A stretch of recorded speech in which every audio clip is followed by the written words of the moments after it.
ഇസ്രായേലിനെതിരെ വലിയ പ്രത്യാക്രമണമാണ് ലബനാനിൽ നിന്നും ഹിസ്ബുള്ള നടത്തിക്കൊണ്ടിരിക്കുന്നത്.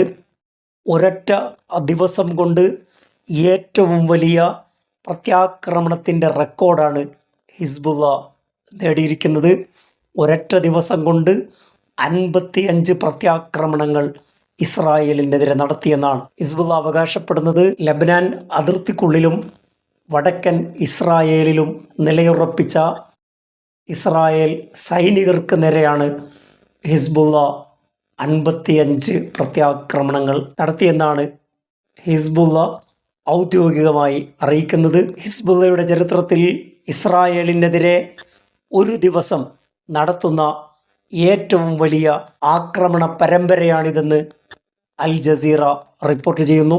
ഇസ്രായേൽ നടത്തുന്ന വ്യോമാക്രമണങ്ങൾക്കും കരയുദ്ധത്തിനും ശക്തമായ മറുപടി നൽകുക എന്ന ലക്ഷ്യത്തോടെയാണ് ഹിസ്ബുള്ള തങ്ങളുടെ പോരാട്ടം തീവ്രമാക്കിയിരിക്കുന്നത്. വടക്കൻ ഇസ്രായേലിലെ സൈനിക താവളങ്ങൾക്ക് നേരെയും ആയുധപ്പുരകൾക്ക് നേരെയുമാണ് ഹിസ്ബുള്ള പ്രധാനമായും ആക്രമണം നടത്തിയിരിക്കുന്നത്. ഹിസ്ബുള്ളയുടെ ഭാഗത്ത് നിന്നുണ്ടാകുന്ന പ്രതിരോധം വലിയ വെല്ലുവിളിയായി മാറിയിരിക്കുകയാണ്.